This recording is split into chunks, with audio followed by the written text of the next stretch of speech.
Comment ils vont? Salut à tous, moi c'est Robin, Robin Woods, voilà, sur mes réseaux c'est un petit peu mon pseudo.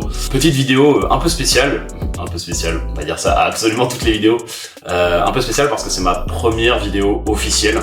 J'en avais déjà fait une que vous pourrez aller voir si ça vous intéresse, que j'ai réalisée avec mon pote Joey, et c'est vraiment une vidéo anecdotique en musculation, etc. Rien de très travaillé, rien de très pertinent. Première vidéo, pourquoi en fait, je lance cette chaîne YouTube pour créer quelque chose, pour raconter quelque chose.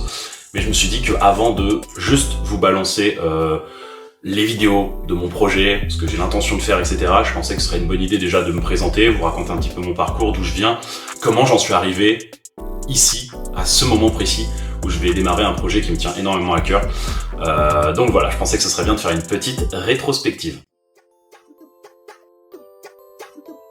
Il faut savoir que le sport, ça a toujours été une passion pour moi. J'en ai toujours fait, en tout cas d'aussi loin que je me souvienne. J'ai commencé du coup si je dis pas de bêtises, en 2007. Donc j'avais 6 ans à l'époque et j'ai commencé par le foot. Donc j'en ai fait 2 ans. Le foot, c'est quelque chose que j'ai pas énormément apprécié. Alors j'ai découvert, je me suis fait des potes à l'époque, j'en faisais avec mon grand frère. Je sais plus si j'en faisais avec mon petit frère, mais en tout cas j'en faisais avec mon grand frère, qui avait 1 an de plus que moi. J'étais pas très bon, je vais pas mentir, j'ai jamais été très performant. Et ce qui s'est passé, c'est que j'ai vite été dégoûté par la mentalité. Pour vous donner l'anecdote, on en était à un point où même mes partenaires d'équipe, quoi, mes coéquipiers, on se taclait pour avoir la balle. Vous voyez, on n'était pas dans l'esprit d'équipe tel qu'on s'imagine en foot, donc dans les sports collectifs. Donc j'ai arrêté au bout de 2 ans. Moi, il faut savoir que le foot, ça a pas été un sport qui m'a beaucoup transcendé, qui m'a marqué. Pour moi aujourd'hui, de mon point de vue, le foot est un sport qui est un peu trop corrompu par son aspect populaire, par les aspects financiers, les enjeux financiers. C'est-à-dire que pour moi, un gamin qui commence le sport, il devrait commencer un sport pour se faire kiffer, pour pratiquer avec des gens autour de lui, pour se faire des potes, pour faire un sport qui lui plaît, et non pas pour se poser des questions sur je dois être le mec qui est le plus vu, je dois être absolument le mec qui va marquer pour qu'on me repère, blablabla. Même les parents, en général on le voit aujourd'hui, il y a énormément de parents qui inscrivent leurs gamins au foot, non pas parce que c'est un sport qu'ils estiment plein de valeur ou qui peut apporter des choses à leur enfant, lui permettre de se dépenser ou autre, mais le fameux projet Mbappé, comme on le connaît, il y a beaucoup de parents qui soit sont d'anciens footeux qui n'ont pas réussi, soit juste des gens qui se disent que si un sport doit être fait, ça doit être le foot parce que ça peut rapporter de l'argent si le gamin réussit. Voilà, c'est mon point de vue. Pour moi, un gamin, il doit commencer le sport pour se faire kiffer, pour avoir une activité, se faire des potes, sociabiliser. Et pour moi, il y a plein de sports qui sont tout aussi bien que le football, voire mieux en termes de valeur, de qualité. Enfin, j'y reviendrai plus tard. Mais voilà, le foot, c'est pas... si aujourd'hui, certains d'entre vous ont commencé avec le foot et font encore du foot aujourd'hui, potentiellement sont pros même, félicitations à vous, je suis très content pour vous. Moi, ça n'a pas été mon cas, et le foot, j'en garde pas un très bon souvenir, même chez les adultes et la mentalité qu'il peut y avoir chez certains footeux aujourd'hui.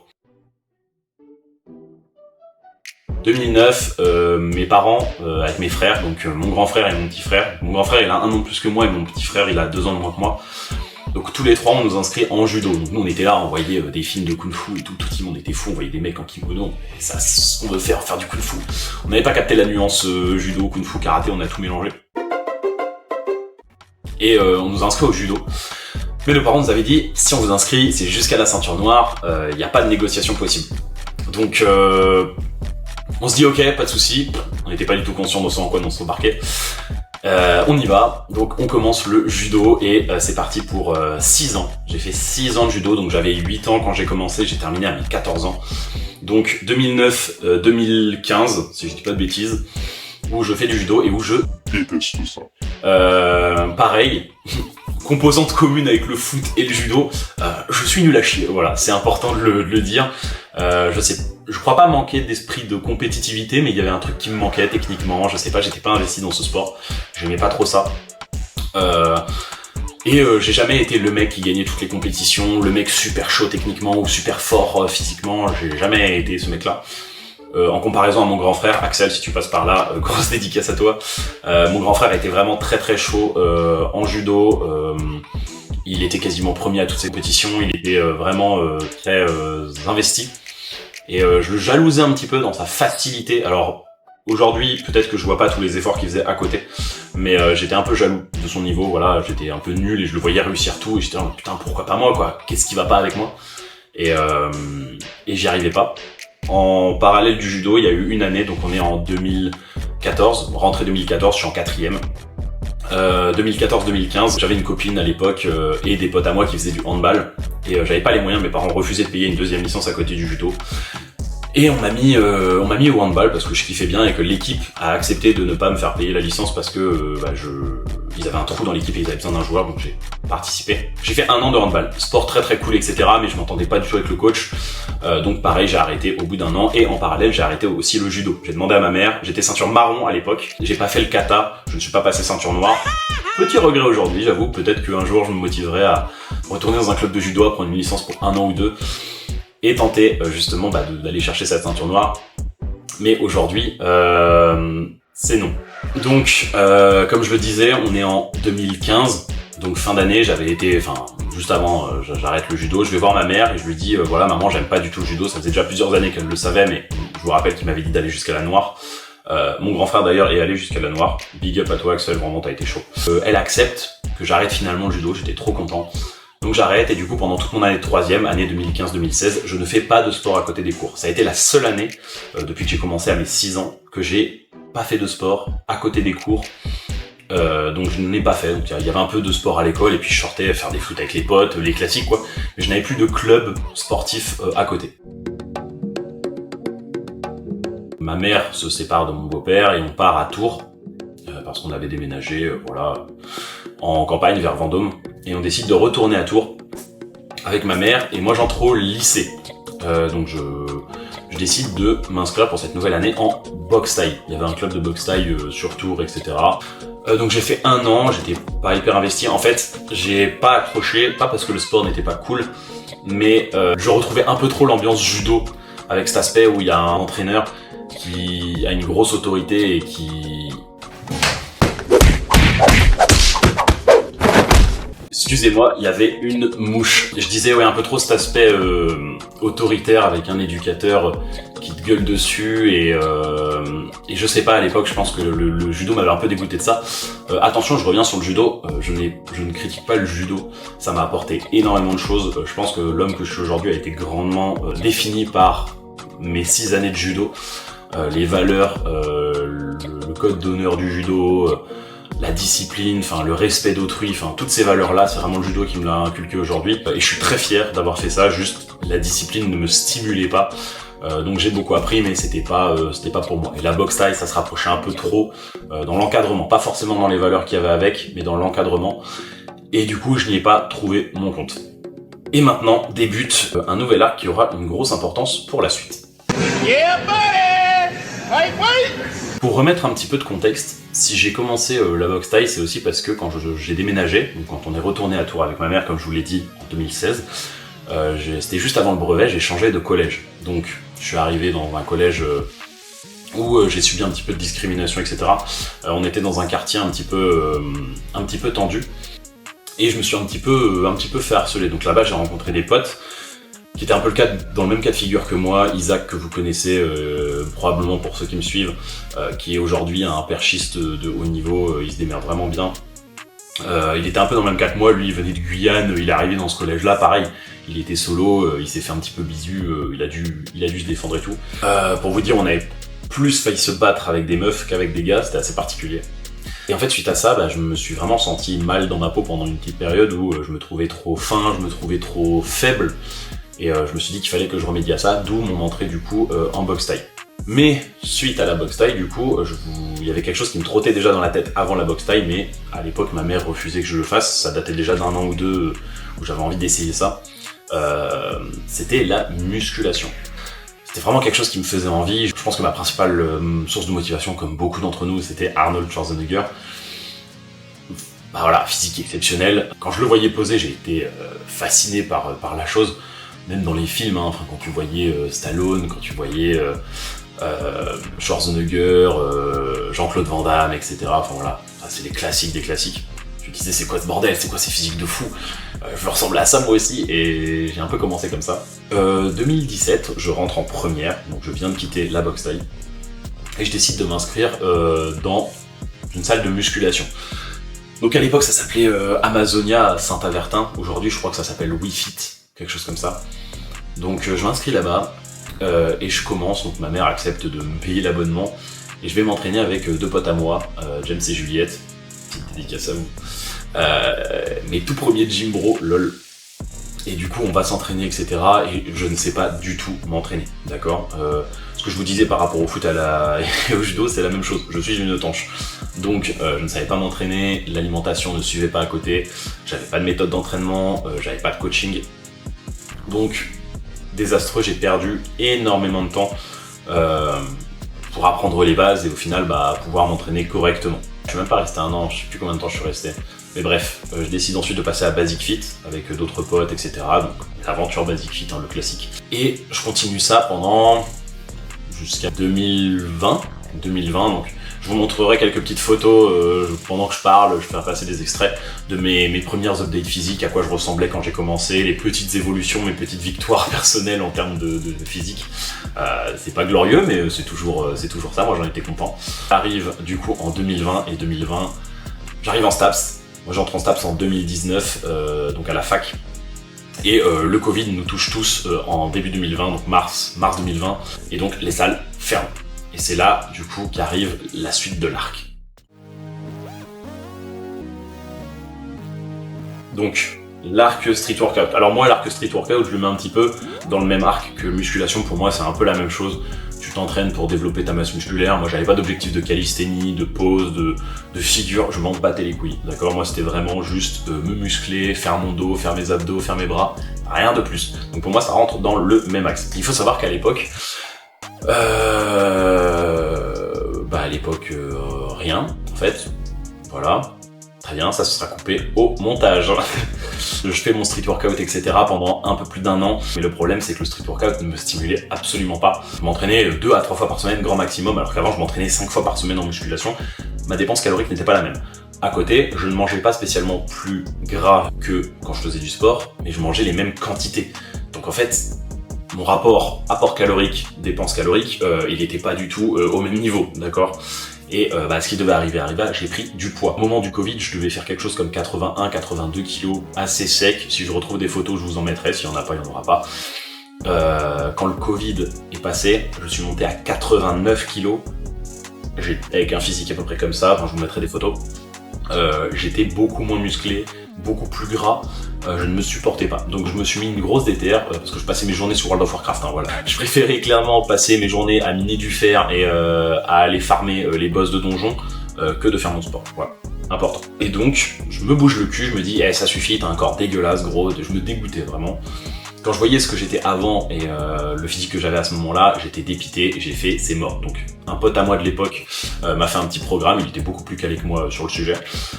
Et j'ai fait une programmation sur à peu près 6 mois en street et je suis passé du coup d'un physique à peu près comme ça à un physique à peu près comme ça. Voilà, ça vous permet de faire à peu près la comparaison. Et j'étais redescendu, j'avais reperdu 6 ou 7 kilos, donc j'étais très content.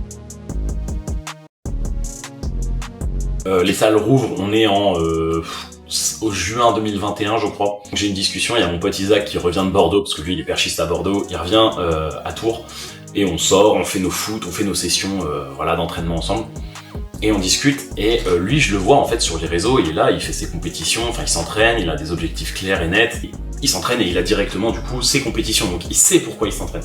Moi je me retrouvais un petit peu à m'entraîner sans avoir trop d'objectifs, mon physique il stagnait un petit peu. Comme je vous l'ai dit, j'avais pas trop de notions, donc me parlez pas de oui, mais il fallait faire comme ça, je ne savais pas, d'accord, juste je m'entraînais et je voyais qu'il n'y avait pas de résultat, j'avais pas trop de notions sur l'augmentation de l'intensité, tous les trucs, j'essayais mais ça voulait pas. Donc je commençais un peu à être dégoûté et à plus y trouver de sens. Donc on discute un petit peu et je lui dis que j'aimerais bien retrouver un sport pour pouvoir refaire des compétitions. Je lui dis écoute, moi je vois tes vidéos et tout sur Insta et tout, ça paraît cool, donc vas-y, j'aimerais bien essayer l'athlétisme, mais je voulais pas essayer le saut à la perche parce que déjà c'est son sport, flemme de faire la même chose, et puis c'était pas le truc qui me parlait le plus. Et je voulais pas juste courir, je voulais pas commencer à m'entraîner pour faire que des 100 mètres et tout. Donc je décide de m'inscrire, il y avait un truc qui me paraissait très stylé et que j'aimais beaucoup, c'était le lancer de javelot. Je vous mets une petite vidéo ou deux que j'avais de lancer de javelot. J'ai pas spécialement été très bon, je crois que je suis passé de 27 mètres à 37 mètres en un an, un truc comme ça. C'est pas dégueu en soi, mais rien d'exceptionnel. Et pendant toute l'année, j'étais stimulé à l'idée de faire des compétitions, c'était cool. mais putain, ça manquait de m'entraîner en musculation. On avait quelque chose comme un entraînement en musculation le lundi. Putain, je me faisais chier, quoi. Il me manquait ce qui me faisait vivre, il me manquait les haltères, il me manquait... Ça me stimulait. Et la musculation me manquait trop. Et en fin d'année, je vais découvrir quelque chose qui va changer ma vie. Mais quand je vous dis changer ma vie, c'est changer ma vie. On est à peu près en mai 2022. Mai 2022, je crois. J'ai des potes à moi qui me disent « Ouais, si tu veux, le lundi soir, à telle heure, il y a haltéro. » Et moi, je suis là en mode bah putain, c'est quoi haltéro? Enfin, j'avais déjà entendu le mot, mais je savais pas exactement... j'étais un peu comme les connards qui... Ah, haltéro, ouais, squat, bench, deadlift, ouais, c'est ça, très très bien. Voilà, j'étais un peu ce délire-là. Ils me disent « Ouais, non, c'est... arraché, épaulé jeté, vas-y, viens essayer et tu verras, quoi. » Et moi, je cherchais autre chose parce que la tête, ça commençait un peu à me gaver. Et donc je vais essayer, et c'est un peu un coup de cœur. J'essaye, je fais ma première séance avec Didier Farina, pour ceux qui connaissent. Je fais ma première séance au club des stagiaires, et je rencontre un petit groupe de personnes qui font ça dans leur coin. J'étais pas du tout au courant, c'était la fac qui organisait des créneaux SUAPS avec différents sports, pour ceux qui sont à la fac en STAPS, ou même dans d'autres facs peut-être, vous connaissez ça. Et il y avait ce truc haltéro, donc j'essaye, je kiffe. Et je me dis putain mais c'est trop cool et tout, il y a des clubs sur Orléans, nanana. Et du coup il m'explique un petit peu et je cherche. Mais l'été j'étais encore un peu en questionnement de est-ce que je pars plutôt sur de la force athlétique, donc le fameux SBD, squat, bench, deadlift, voilà, force athlétique, powerlifting pour ceux qui connaissent. Et je regarde et en fait il n'y avait pas de club sur Orléans. De toute façon il y a généralement pas beaucoup de clubs exclusivement powerlifting en France, c'est souvent des pélos qui squattent des hangars ou alors ils vont dans les basic fit et les fitness parks pour faire leurs séances. Il y a des assos mais il n'y a pas vraiment de locaux. Et je regarde, et par contre, il y a un club d'haltérophilie, le Cercle Michelet Orléans. Donc c'est une salle haltéro, musculation, courco, tout ça. Et je me dis avec un pote, on se chauffe, on fait, vas-y, viens, on va s'inscrire à la rentrée. Donc on est en septembre 2022, et je vais, du coup, directement à ce club. Et je demande à faire une séance d'essai, voilà, je capte un petit peu l'ambiance, tout ça. Et putain, la pratique me plaît, quoi. La pratique me plaît, c'est stimulant, je me rends compte que je peux devenir fort, je me rends compte aussi que je suis un putain de bout de bois parce que j'ai pas de mobilité, mes genoux pouvaient pas dépasser mes pieds, ils arrivaient là, limite mes genoux étaient derrière mes pieds, j'avais une mobilité désastreuse, que ce soit les hanches, les genoux, les chevilles, rien qui allait, bon, surtout les hanches et les chevilles notamment. Les épaules ça allait, avec la clé, le lancer de javelot ça allait, mais le reste c'était désastreux. Et je me suis rendu compte qu'en fait, j'étais devenu un putain de bout de bois. Et je pense que beaucoup derrière votre écran, si vous essayez de tester votre mobilité et que ça fait longtemps que vous n'avez pas pratiqué des sports, vous allez chercher des grosses amplitudes articulaires, etc., vous êtes des bouts de bois, tout comme moi. Donc je me suis dit, putain, bon bah on va travailler la mobilité. Je dois travailler la mobilité à chaque séance, d'accord? Mais je suis tombé amoureux de ce sport. Je me suis mis des objectifs. Au début, c'était, je fais ma première compétition en janvier 2023, donc on est 4-5 mois après le début. Et je décide du coup de faire ma première compète et je fais quelque chose comme 66-90, si je dis pas de bêtises, 66 à l'arraché et 90 à l'épaulé jeté. Et à partir de là, je me fixe un objectif, c'est réussir à épauler jeter 100 kg. Juste la barre symbolique des 100 kg, voilà, on est habitué en deadlift, en squat, nanana. Moi je voulais l'épaulé jeté. Et donc, un mois après, je me prépare, je m'entraîne, je me défonce à l'entraînement, je me dis dans un mois il me la faut. Et je réussis à taper la 100 kg en février 2023. Et à partir de cette 100 kg, en fait, instantanément quand je l'ai validé, je me suis pas dit « Oh, je suis trop content, j'ai eu un objectif, etc. » Non. À ce moment-là, ce que je me suis dit, c'est l'épaulé jeté, c'est bien, l'arraché, c'est mieux. Ça va me prendre 2 ans pour arracher 100 kg. J'étais à 70 kg à cette compétition à l'arraché, il fallait que je gagne 30 kg sur mon arraché, ça aura pris du temps. Et au final, j'aurais même pas vu le temps passer et ça m'aura pris 2 ans pour avoir le fameux arraché à 100 kg le 1er mars 2025. Donc vidéo à l'appli. Et je passais 131 à l'épaulé jeté à ce moment-là. On arrive à cette fin de saison, donc fin 2025, où là je suis à toujours 100 kg à l'arraché. Malheureusement j'ai pas énormément progressé, assez conflictuel, très technique, les mouvements d'haltérophilie, et l'arraché c'est sûrement le plus technique, je pense que tout le monde sera d'accord avec moi. et moi j'ai beaucoup de mal, d'accord. Je suis très bourrin, l'épaulé jeté ça monte tout seul, ça progresse dans son coin, l'arracher c'est très compliqué, donc sans à l'arracher et l'épaulé jeté, je suis à 136 kg actuellement, j'ai raté 140 de très très peu, et voilà, ça fait partie du jeu. Mais en fait ce sport m'a tellement apporté, il est tellement ingrat, t'es obligé de t'entraîner comme un porc, de travailler ta mobilité à chaque séance. Si tu t'arrêtes une semaine, 2 semaines, tu reviens, tu sens que t'as pas travaillé pendant une semaine, 2 semaines, ta mobilité, si tu l'entretiens pas quand t'arrêtes l'haltéro, bah elle dégage, et si tu reviens 1 an après, et bah bon courage pour retrouver ta mobilité et tes capacités, ta force, tes sensations au tirage, etc. La mémoire musculaire fera son job évidemment, c'est comme pour tout, mais tu sens que t'en chies quoi. Et ça a tellement développé ma résilience, ma capacité à rester concentré sur une longue période quand tu prépares une compétition qui va arriver dans 2 mois et demi, 3 mois, et que chaque entraînement compte. Ça a été vraiment ultra stimulant, et moi je retrouvais ma passion en fait de soulever des cailloux. C'est mon caillou. Je l'ai trouvé là-bas. J'aime bien les cailloux. Je vais jeter le caillou parce que moi j'aime bien les cailloux. Voilà, non, ça a vraiment été c'était ce que je voulais. C'était vraiment la dynamique que je voulais, l'ambiance que je voulais. J'ai rencontré des gens géniaux. J'en tire tellement du positif, et je pense que c'était probablement l'une des meilleures expériences de ma vie, de ces 3 années d'haltérophilie. Je remercierai jamais assez tous ceux qui m'ont accompagné là-dedans, que ce soit les coachs, que ce soit les athlètes, les camarades qui m'ont toujours poussé. C'était vraiment phénoménal. Vous allez me poser la question, Robin, si tu kiffes autant l'haltérophilie, pourquoi cette vidéo? Pourquoi tu arrêtes finalement? Parce que c'est un peu le sujet, c'est qu'effectivement, j'arrête l'haltéro. Quand j'ai commencé la musculation, que je vous ai dit que j'avais des idoles, Arnold, Stallone, etc.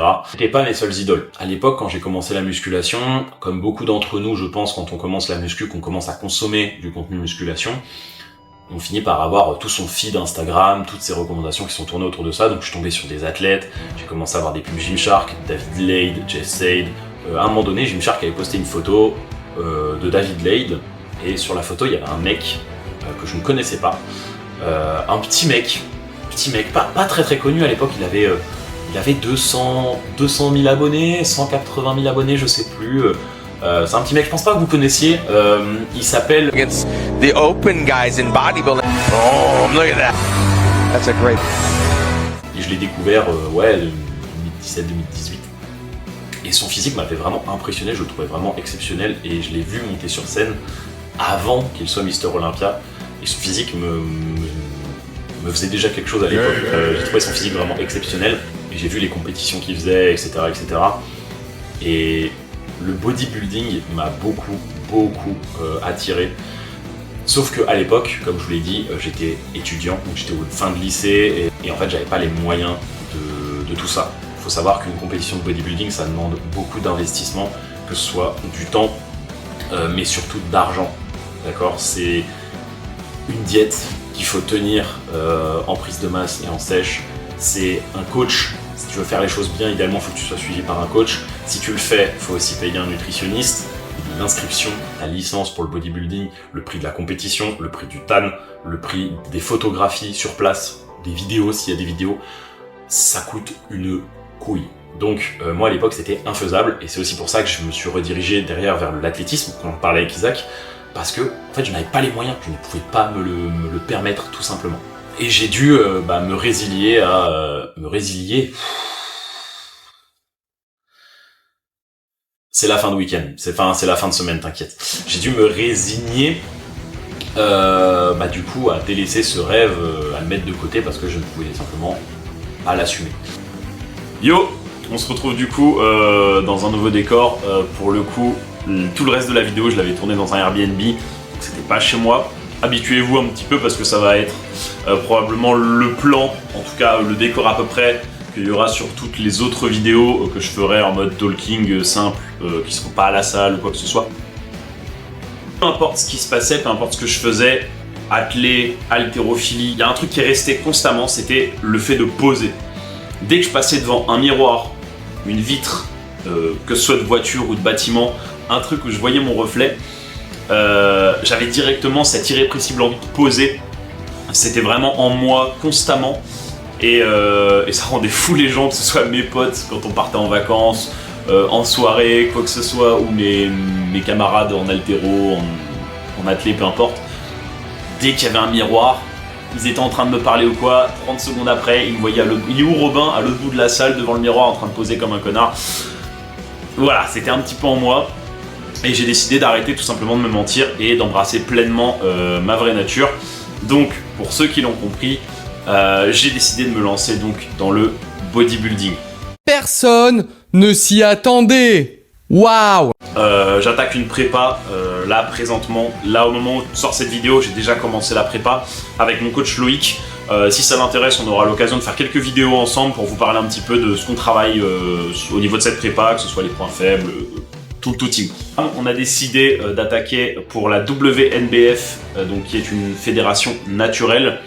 C'est important de le préciser pour ceux qui se demandent. Je sais qu'on m'avait posé la question à maintes reprises. Donc la compétition à Montargis en, si je dis pas de bêtises, septembre 2026. Donc je sais que j'ai mon pote Joey, si tu passes par là, je t'en ai déjà parlé, qui fait cette compétition et donc je vais la faire avec lui. Ça fait très longtemps que Joey et moi, on est vraiment les deux potes qui posent, toujours à se challenger musculairement, etc. Donc ça va vraiment être l'occasion de concrétiser un petit peu tout ça, cette rivalité, que ce soit sur l'haltéro ou sur l'aspect body. Donc voilà, lui je crois qu'il est coaché par Arthur Gaines, pour ceux qui connaissent, il est assez réputé quand même dans le milieu. Donc on part pour une aventure de minimum un an et demi à peu près en body. Donc j'ai trop hâte de vous partager tout ça, que ce soit les entraînements, même si ce ne sera pas les entraînements, je compte pas poster de la perf, mais surtout le contenu des entraînements, le pourquoi du comment, les points faibles, les points forts à travailler, etc. La nutrition si ça vous intéresse, mais il y a un truc aussi qui m'intéresse beaucoup, c'est l'aspect psychologique, que ce soit en prise de masse ou en sèche, comment je me sens, comment je vis ces étapes. Je pense que c'est quelque chose qui peut être très intéressant, ça peut en intéresser certains d'entre vous qui vivent ou non ce passage-là aussi. Et voilà, c'est vraiment un rêve de gosse. J'avais 16 ans quand j'ai commencé à y penser avec Arnold, etc. Et là j'en ai 24 et je me dis que c'est le moment de foncer. C'est pas à 35 ans qu'il faudra le faire, c'est maintenant. Donc comme je le disais au début de la vidéo, je pense pas avoir the génétique pour performer dans un sport ou dans l'autre. Le foot, j'étais pas très habile avec mes deux pieds. Pour le judo, j'étais pas le mec le plus technique. Pour le javelot, j'avais peut-être un semblant de prédisposition génétique, mais j'ai jamais été plus loin, donc on le saura malheureusement jamais.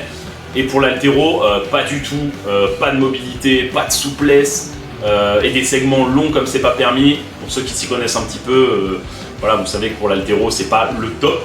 Et pour le body, c'est pas non plus le cas. J'ai une génétique avec des points forts. Je peux proposer quelque chose, mais j'ai aussi mes points faibles. Je vous mettrai une vidéo en support, comme ça vous pourrez vous rendre un petit peu compte. Mais voilà, j'ai pas la prétention de dire que je vais tout raser, que je vais marcher sur la concurrence, que je vais forcément finir premier. Déjà non, parce que c'est ma première compétition et c'est pas qu'une question d'avoir la meilleure shape, il y a aussi la façon de poser.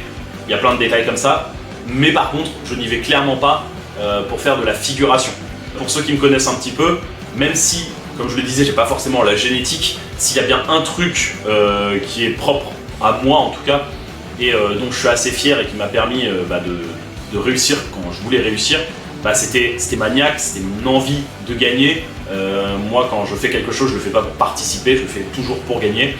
Et là, c'est la même chose. Pour l'haltéro, j'étais, comme je l'ai dit, pas du tout prédisposé, mais je me suis donné les moyens, je me suis défoncé à l'entraînement, je me suis défoncé chez moi, à la bouffe, au sommeil, pour réussir. Il y a eu des fois où je m'étais fixé des objectifs de barre en haltéro, et même certaines personnes de mon entourage ne me croyaient pas capable de réussir, et je leur ai prouvé que j'étais capable de grandes choses quand je m'en donnais les moyens. Et pour le body, ça va être exactement la même chose. Je vais rien laisser au hasard. Avec Loïc, on va mettre toutes les chances de notre côté. Et voilà, comme je l'ai dit, le but ce sera pas de faire de la figuration, ce sera d'arriver et de proposer la meilleure shape. Donc voilà, j'espère que vous serez le plus nombreux à rejoindre l'équipage, à suivre cette aventure avec moi, parce que ça s'annonce épique et que vous allez kiffer autant que moi, que ce soit le parcours, le cheminement avec toutes ces petites vidéos qui vont arriver, ou même du coup le résultat final, ma shape, sur scène, le résultat, ce qu'il en ressortira. Mais voilà, je vous donne rendez-vous en septembre 2026, j'espère que vous serez là, que vous suivrez l'aventure et que pourquoi pas vous serez sur place pour soutenir. En attendant, je vous donne rendez-vous sur le chemin.